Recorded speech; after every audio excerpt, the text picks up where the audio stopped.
Hi students, இன்னைக்கு நம்ம இந்த கொஸ்டின் தான் பார்க்க போறோம். என்ன கேட்டிருக்காங்கன்றத பாருங்க. If the side of the rhombus is increased by 20%, then what will be the change in its area? அதாவது ரோம்பஸோட சைட்ஸ்ல 20% இன்க்ரீஸ் பண்ணோம் அப்படின்னா அதோட ஏரியால என்ன சேஞ்ச் ஏற்படும் அப்படின்றது தான் கொஸ்டின் கேட்டிருக்காங்க. இப்போ நம்ம இதுக்கான ட்ரிக் பார்க்கலாம். ஸோ நம்மளுக்கு கொஸ்டின்ல வந்துட்டு 2D இமேஜ் வந்துட்டு கேட்டிருந்தாங்க. ஓகேவா? 2D இமேஜ் என்னென்ன அப்படின்னு பார்த்தீங்க அப்படின்னா சர்க்கிள், ஸ்கொயர், ரெக்டாங்கிள், அப்புறம் ஈக்விலேட்ரல் ட்ரையாங்கிள்.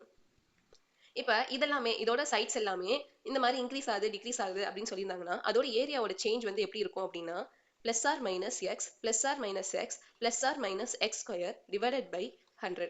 இதுதான் அதுக்குரிய ஃபார்முலா. இப்போ நம்மளுக்கு வந்து எக்ஸ் என்ன கொடுத்துருக்காங்க 20% இன்க்ரீஸ் ஆகுது அப்படின்னு சொல்லியிருக்காங்க. இப்போ இன்க்ரீஸ் ஆகுது நம்ம என்ன எடுத்துக்கணும்னா இந்த பிளஸ் சிம்பலை மட்டும் நம்ம எடுத்துக்கணும். ஓகேவா? +20 அண்ட் +20 ஸ்கொயர் டிவைடட் பை 100. இப்போ இது ரெண்டுத்தையும் ஆட் பண்ணா நமக்கு என்ன கிடைக்குது 40 plus 20 into 20 divided by 100. Cancel பண்ணிட்டோம் அப்படின்னா நம்மளுக்கு என்ன வேல்யூ கிடைக்குது 40 plus 4 equal to 44%. ஓகேவா? ஸோ நம்மளுக்கு அதோட ஏரியா வந்துட்டு 44% இன்க்ரீஸ் ஆகுது. ஓகேவா?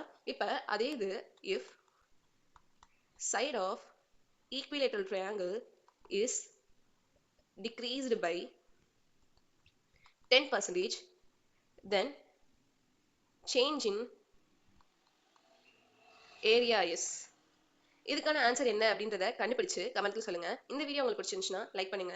இந்த மாதிரி ட்ரிக்ஸோட உங்களுக்கு ஈஸியா சொல்லி தரணும் அப்படின்னா என் சேனலை சப்ஸ்கிரைப் பண்ணுங்க. தேங்க்யூ.